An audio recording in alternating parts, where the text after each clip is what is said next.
The Catholic Underground is only possible through your prayer and financial support. Please go to CatholicUnderground.com and click the Donate tab to find out how you can help us out. Enjoy the episode. From the Catholic Underground.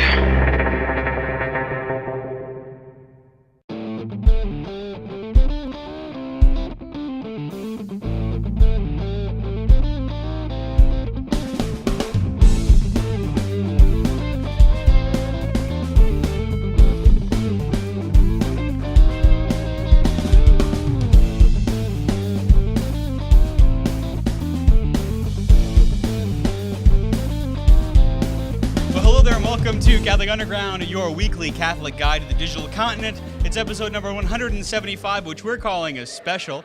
I'm Father Chris Decker from the Diocese of Baton Rouge, here in Houston at CatholiCon Expo. We've been talking about it for weeks. Here it is. Joining me, Joshua LeBlanc from CyberCatholics.com. Hello, Josh. Hello, Father. And also joining us, to my left, to your right, Father Ryan Humphreys, a priest of the Diocese of Alexandria in Louisiana. Hello, Father. Hello, people. It's funny, you know, it's like sometimes I say to my family members, the only time we seem to meet is at funerals. The only time we seem to meet is when we're actually at CatholiCon That's or right. some form of other thing. Otherwise, we're all on Skype. Right. So it's great to finally be here. You can't see behind us, but there's a throng of people. Yeah, there you go. Yeah. Nice. I think it's our first live audience, huh? It is our first live audience that I know of. That's right. And furthermore, if you could see them, Charlton Heston movies where he plays Moses, Cecil B. DeMille has nothing on the crowd behind us. I promise you that. Yeah, but we're so excited, and at least three things have gone as they're expected, right, Josh? That's right. That's right. The lights were... You'll have to remind me. I don't remember what those three things are at this point. The building hasn't fallen down around us. That's right. Yeah. There's power in the city of Houston. That's important, too. And there are internets. Yeah, the internet did happen. Sometimes. Yeah, that's sometimes, most of the The time. inner tubes have been clogged some of our times. That's but we're right. doing okay. But we are the podcast that talks about our Catholic faith and technology. And while we were sleeping, while we were actually physically setting up for CatholicCon, some big news happened for the savior of some, and Yeah.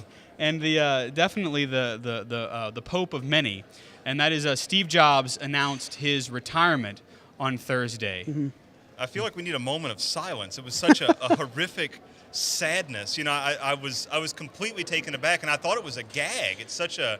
It did seem Yeah. like a fake thing, yeah. Yeah, you Yeah. know, Steve Jobs is of course, the CEO of Apple, or was until just a couple of days ago. He's now the chairman of the board and is remaining an Apple employee. And pardon my air He quotes. gets a tag.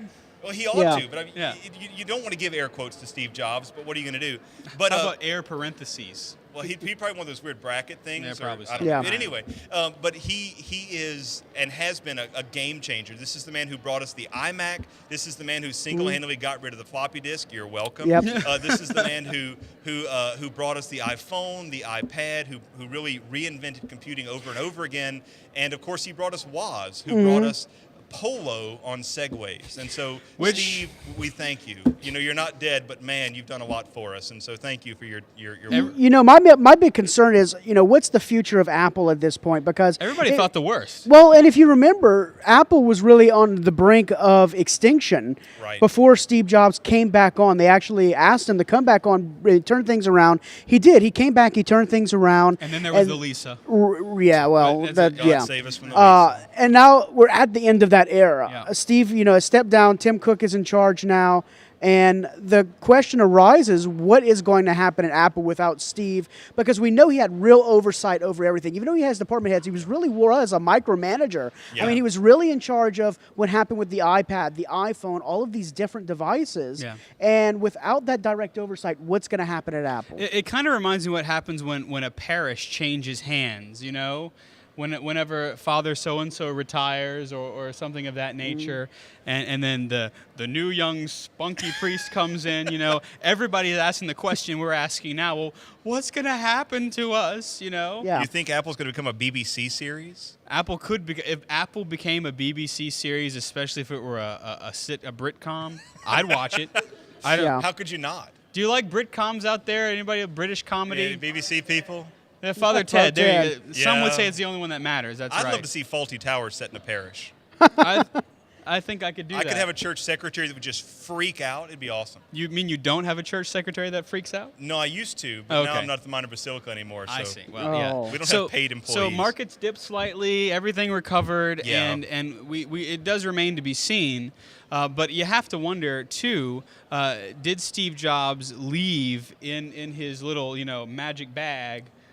All of these things that have yet to be given to us, Right. know, Well, from, and you- from the deposit of Apple. Well, and you know that the next 2 or 3 years are already planned out. Yeah. And so the real question will be what happens in 2015 when the next big thing is entirely on the shoulders of Tim Cook and his team. Yeah. And so thankfully that'll give us another 3 years to yammer and talk and get another 15 minutes of podcast time out of this. So That's thank right, you, Steve. To say nothing of the fact that the markets will go up and down many times. Between That's now and right. then. That's Well, and I that's think good. the fact that he's staying on as chairman of the board too, I mean, from a corporate structure standpoint, that really still gives him direct oversight Right. of It everything does. going on. An awful lot of That's it. that's exactly right. So it remains to be seen, but of course you'll find out about it on the Catholic Underground because that's kind of what we do.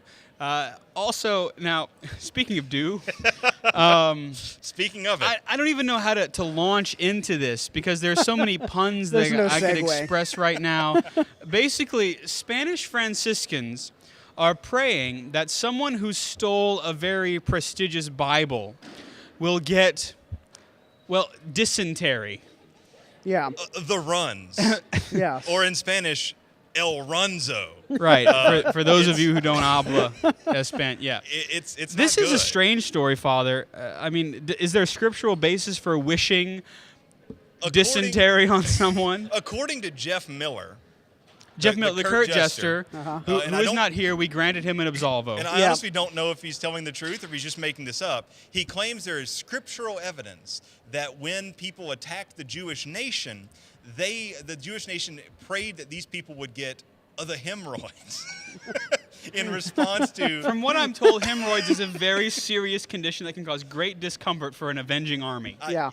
I would imagine it would. I mean, that's a lot of those little inflatable rings to bring with you into battle, and I guess that's painful and You'd difficult. think like you'd pray that the bombs are disarmed or that the Red Sea does its thing again. well, I but mean, if you got to stop somebody, that's Well, a way to do it. You know, there was the Old Testament bouts of cholera, so that's right. Yeah, when all else fails, Yeah. give them the collar. But whether it's president or not, the Spanish Franciscans are asking the Lord, God, to send the runs to these people, and then hopefully after obtaining said runs, they will feel such repentance they want to bring this expensive Bible back and apparently use the reward money to go to the pharmacy and purchase some type of medication to bring an end to this modern day biblical plague.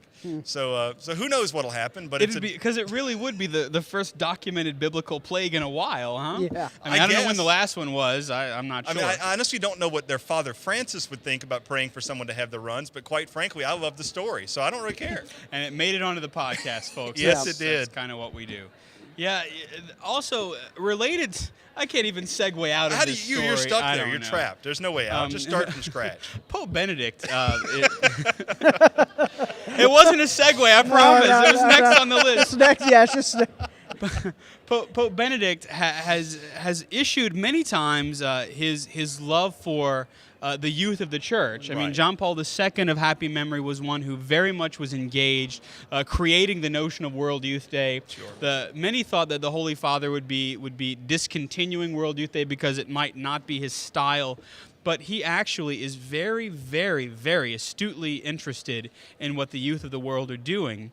And so, in a very beautiful move, the Holy Father has issued 5 principles of what he calls authentic youth ministry. Sure. I mean, a lot of times, I know just from my own experience, I think of youth ministry and I think of Mass with music in a certain style, or being in the parish hall or the youth hall for a certain type of presentation with kind of a mix between a Backstreet Boy and a snake oil salesman, kind of giving Right. me some talk on Christian morality, you Right. know. No offense to any youth ministers out here who may like the taste of snake oil. I don't know, but It's delicious. it's and With curry, expeditious, yes. yeah. But Yeah. but there's this kind of this some good and some kind of weird view of youth ministry that I know I was a product of. Yeah. So the Pope has talked about authentic youth ministry. It's one of those things. You where don't get guidelines on that often. Well, it's one of those things like if you wanted if you were of an ethnic tradition, let's say you're Filipino, and you wanted to teach your children about what it means to be Filipino, Yep. you would cook Filipino food, sing I Filipino love some songs. adobo. You know, I mean, I do. you would just show them what it means to be Filipino. So much like what you expect, Yep. Pope Benedict has basically said, if you want to teach people to be Catholic, teach them to be Catholic. And so Right. what he's saying is, Which of is course, nothing new. right. I mean, really. you say, well, sure, that needs to be adapted to their level of learning, to their type of interest. But his principles are very simple. First, teach them who they are. That's something that we as Catholics know, and in fact, that the psychology industry is just catching up on. He says, continually hold up Christ as the answer. If a kid is wondering why their body is doing this to them, or why these feelings and temptations this way, or why Team Jacob is so much better than, who's the other guy? Team Edward. Edward. I caught you. Ha! Or, I'm team, just plugged into society. I promise. That's all it is. I don't. you know, The second movie wasn't as good as the first. Okay. I don't. quit. No. Bad.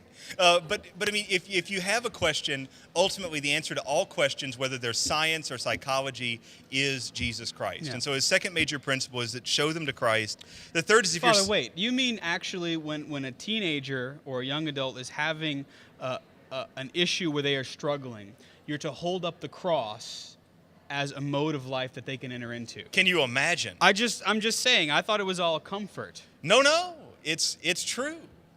Of course, he is German, so you know there's that. That's Yeah. just comfort. Okay. Height. No, the third. Okay. The third is if you're Sorry, seeking Holy Father. Christ, he gave us the church so that we can find him. And of course, this is a gigantic issue today because so many people would say that the church is somehow separate from the spiritual notion of what the Bible has to say, or the Right. spiritual idea of what Christ's message. But in fact, the church is the embodiment of Christ. It's not separate from him. 4 is the way of the Christian is the way of the cross, as Father elucidates. And finally, it is you have to give them a mission. Go out to all the nations. You know, those who do youth ministry know that pro-life events and things that give kids a mission like Habitat for Humanity or missions in Mexico or wherever, kids go there and they're really moved because it's concrete and it's direct and it's Yes. not just Yeah. focus on yourselves, it's focus on something else. And Yeah. so the Holy Father's last and message is mission. You know, it's what we've always talked about on this podcast, and all of these 5 points really point back to authenticity, and that's what we've always talked about on the cast. And when you look at being authentic, you think of the words of St.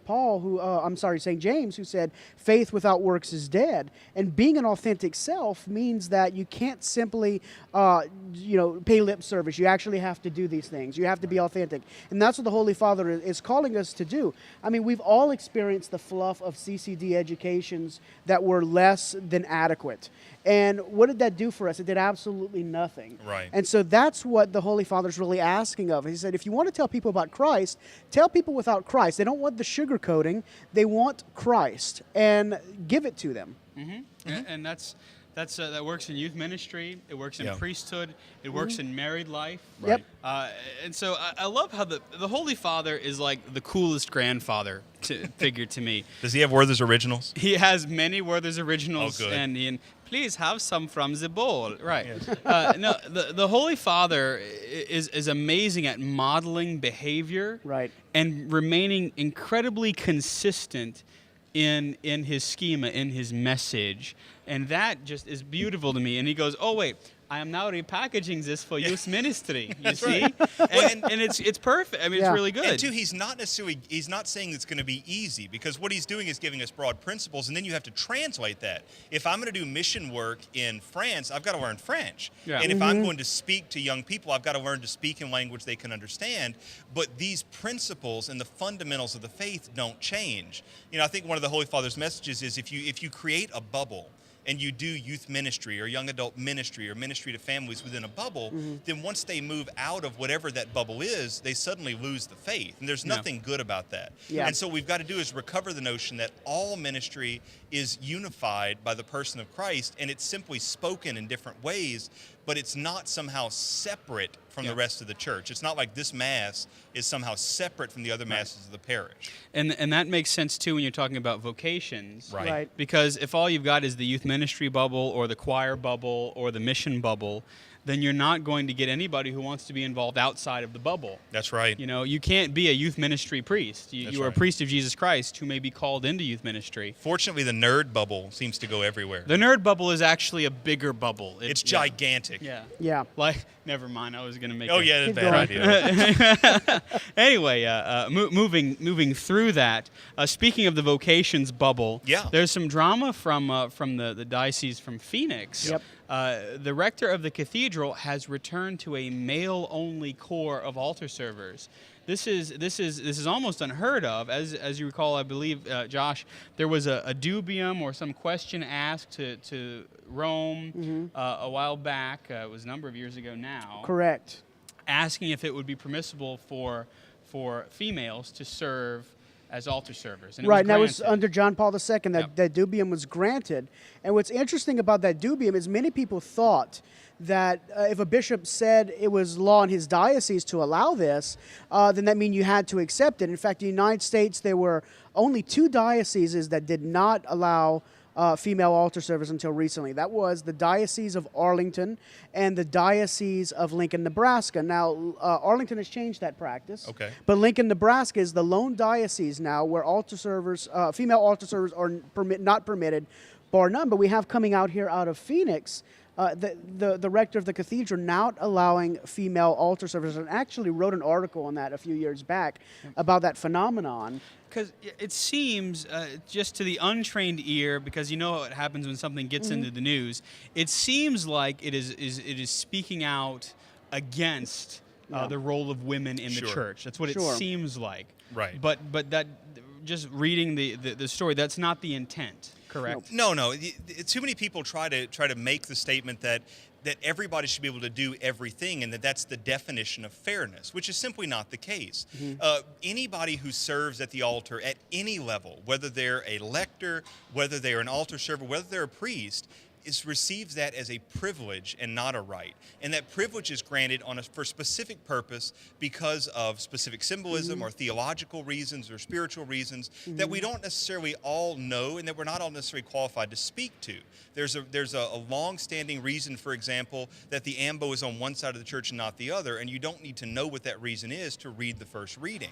And in the same sort of way, altar servers traditionally have been males because there's a sense of a direction to vocation, but there's also things that are connected with the book of Revelation and spiritual things associated with the Old Mass that come from those reasons as well.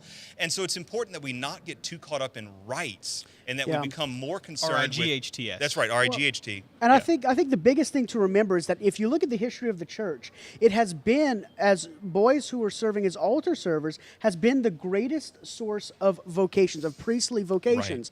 Now, let's look for a second, and that's been my biggest argument, is that when you look at this, not just from a theological standpoint, but look at it from a biological standpoint. Anyone who knows a boy who is age 12 or 13, the last thing in their mind is to be doing anything in which girls are involved. Right. That's simply just the case. I mean, they boys... The Cootie principle, I believe, is what- But there you go. I mean, they form their own boys' clubs. They do and the girls do the same thing, and that's simply development at that age. And look at parishes in which you have, which have introduced this. You see the boys stop serving, and Yep. and they unfortunately, go to football practice. Or they do whatever. everything Yeah. else. And I think ultimately that has been a vocations killer, because a lot of boys may not be interested in the priesthood, but when you start serving at the altar, then that attraction comes to you, and you are more likely to look towards the priesthood. And if you aren't given that opportunity, just as any human being, if we're not going to mass growing up, then what is our likelihood that we're going to remain Catholic going up and become a Right. more faithful Catholic? Not. It's like Father was saying, if you're going to teach someone to be Catholic, you teach them to be Catholic. Yeah. And in the milieu of Catholic life, serving at the altar for a young man is as much a rite of passage as it is an Sure. introduction into priestly life. That's one of the reasons in my parish we've returned to the use of cassock and surplice, because the notion is if a young man, or even I have adult servers who are over 60, which is kind of cool too. But if they see a man that is dressed like the priest, it immediately begins the nonverbals of getting the gears turning. I have female servers in my parish, and so to allow for the distinction, what I've done is I've allowed the female servers to continue to use an alb and cincture, but then we've placed over that a scapular, so that there is an assimilation at least of a religious habit. Yeah. And so it's still an alb because the general norms allow for a distinctive form of dress, and so that's a kind of a way of transitioning too. And because girls like to serve too. They do. Yeah. They do.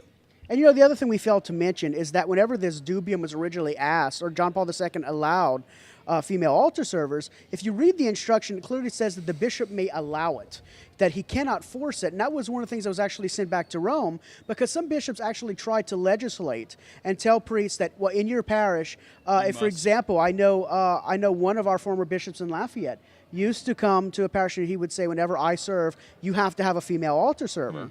And it was actually sent back to Rome and said, no, the bishop cannot compel you. He cannot force any pastor of any parish to have female altar servers. It can simply be allowed, but it's at the discretion of the pastor. Very cool. So I'm sure there are going to be many more tomes written on that, and we'll certainly cover it on the podcast as well. If you're listening live, we always invite you to chime in with your thoughts at backchat@catholicunderground.com. That's right. I don't have the chat room window up, but if you're in the chat room, keep on talking. As always, we're interested in what you think. You can let us know too. CatholicUnderground.com/Facebook. No, wait. CatholicUnderground.com.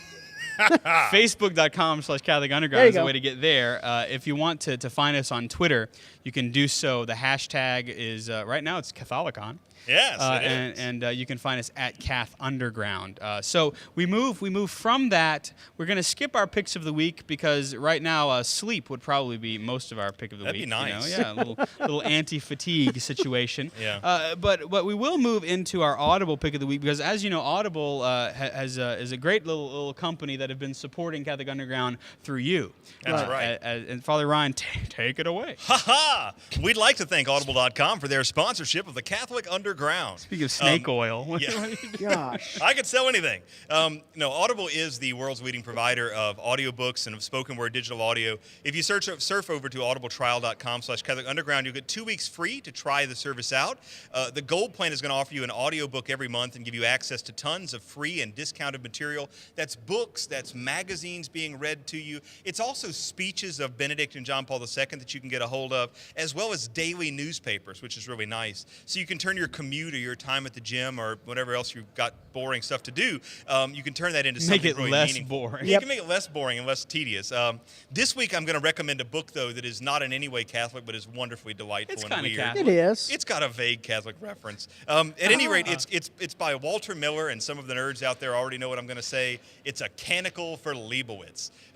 One of the most required reading at Exactly. our seminary. It was one of the most delightfully weird things I've ever read. It's a real weird book. It's Father worth Chris reading. enjoyed it because he had the Albertian Order of Leibowitz, and so his religious order's initials were AOL. That's It's right. perfect. Exactly. It was great. Perfect. Yeah. At any rate, this book, it takes 11 hours to listen to and costs about $30, but you're going to get it for free if you go to audibletrial.com/Catholic Underground. And we hope you'll go over and give a listen to a Canonical for Leibowitz and be just as confused as the rest of us. Father Chris, back to you. Wow, that was nice little throw. Thank you. We're talking like we've had medication to make us do that. I've been on medication for 18 hours. That's right. That's true. Yeah. You know, by way of CatholiCon Expo, you know, the whole idea of this has been many years in the making, and we have discovered that Satan hates CatholiCon. Or us. And us. He pretty much hates everybody. But Joshua was undergoing his spiritual warfare in the preparation of the conference. Uh-huh. Father Ryan underwent his spiritual warfare when he got some sort of botulism. I don't know what it was, but it wasn't good. It felt like it probably. Too much Oregon Trail playing. Too much Oregon Trail playing. Dysentery. The nerds and the neckbeards have laughed at that one, and everybody who went to middle school with an Apple II GS. But and then of course mine came and trying to set all the technology right, up, you know. But it really has been a beautiful thing, and we thank everybody who's turned up for CatholiCon. We certainly look forward to the next one, even though this one's not even over yet. And so we again thank you for your presence if you're watching us online, and thanks to all of you who are in Houston, our studio audience, if you will. That's right. Yeah. Thank you, studio audience. Again, if you want links to our Twitter feed, our Facebook page, and if you want to view live video from our friends at Salt and Light Television, you can do so at CatholicUnderground.com or .tv. If you want our video and audio podcast, well, that's the way to get them too. If you want more information on CatholiCon 2011, which is presently occurring as we are recording, you can go to CatholiConExpo.com. That's CatholicOnExpo.com, just to kind of catch up on what's going on. And actually, we'll go you one more. If you want to get all the hashtags, make sure you search on Twitter for hashtag CatholiCon. Joshua LeBlanc is the king of the mackerels at cybercatholics.com, and he joins us, well, really physically present. I can touch him, and he's actually there. He is at JR LeBlanc on Twitter. Thank you, Joshua. Thank you. And Father Ryan's church is online at CampdyCatholicChurch.com, and all of his personal posts in which he talks about his dysentery are on his Twitter feed. He is at FR Humphreys. Thank you, Father Ryan. Thank you, Father Chris. And you know me, I'm Father Chris Decker, priest of the Diocese of Baton Rouge. You can follow me on Twitter at Digital Catholic. Thanks for tuning in and hanging out with us here on this digital continent. We are Catholic Underground, and we're faith gone digital. We'll see you next time. Applause? Applause! Hey!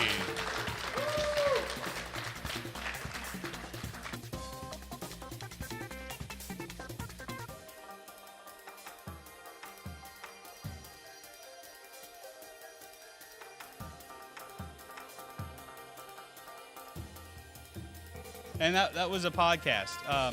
While you're standing there, we can tell you a little bit about what we do. I don't know if we could give a dollar value for what we have. We've kind of assembled and we've kind of grown up from where we were.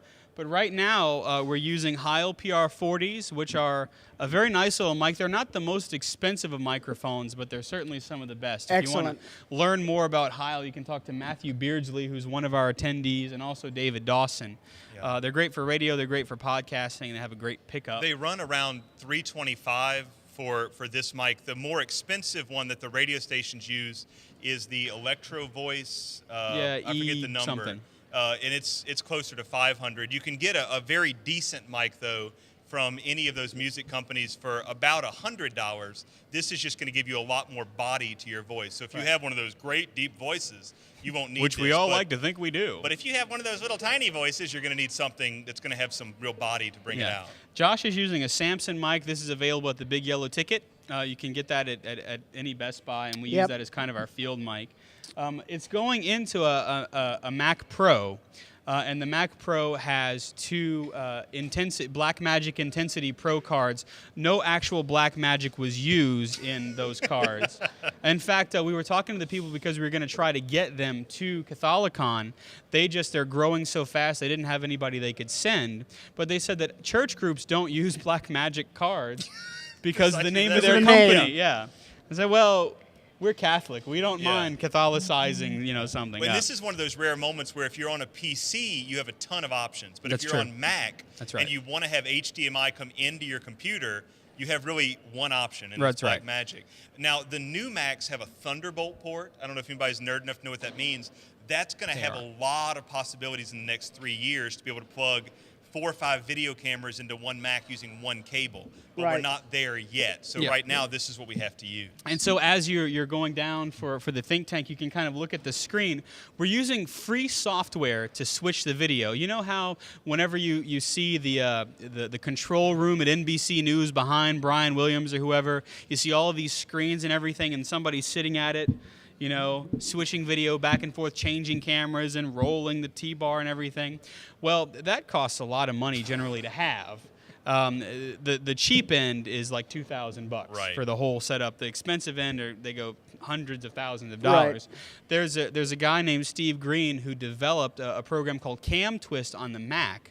And that's what we use to switch our video, and it really works. It's open source. This is one area where I have to admit Mac's superiority. Yeah, by a mile. Because nothing exists for PC. That's We've done it. So you can take that and use it to your I will. We've recorded it, and so that's what we use We can to all go switch. home now. That's right. That's what we use to switch the video. We have a Mackie 1620i mixer, and the reason we need such a big mixer is because Father Ryan and Joshua and I aren't in the same physical space for our podcast. And so what we do is we have 2 Mac Minis running each an instance of Skype. And the Skype video is going out to the cards going into the computer.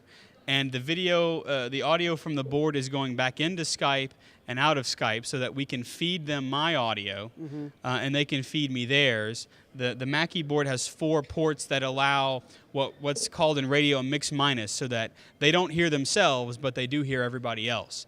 And so if you're going to do something with Skype, then you're probably going to need a board that has some auxiliary ports on it.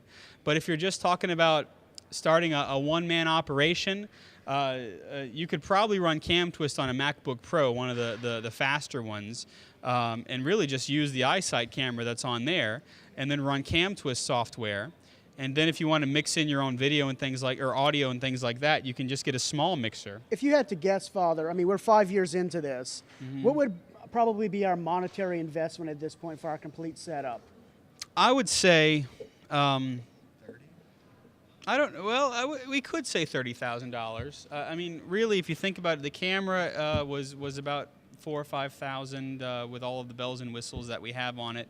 It's an HD cam, by the way, component, but not audio or HDMI. So even the camera right now is kind of a relic, but it still does the job. Another very $5 well. for the. Well, the for difficult Big part Mac. is stuff we bought at the beginning is either obsolete or we could buy now for a third of what we paid Right. 5 years ago, and we've had to replace certain things along the way that we didn't necessarily need. So if we had to rebuy our entire setup in the ideal way we do it now, we could probably do the whole thing for 8 to 10. Yeah, I would venture. Yeah, about $10,000. But we probably spent 30 just experimenting and figuring out what to do and what not to do in the course of that I time. personally have like 8 microphones because I had to go through trying to find the right one. Which is why none of us have been on a vacation in years, because well, this is where everything goes, right?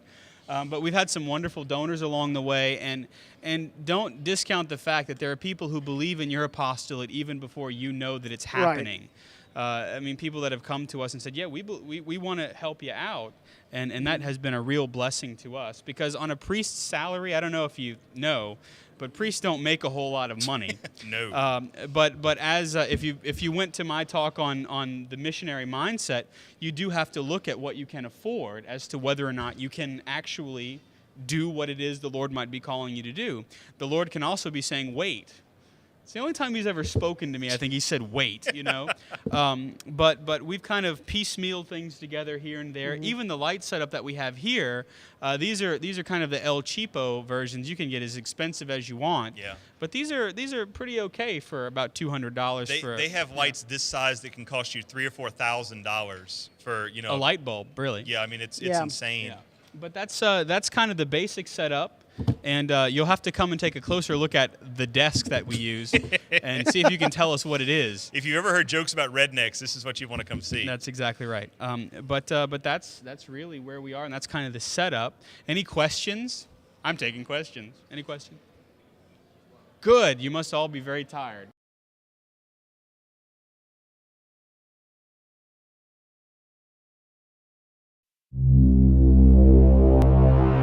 From the Catholic Underground.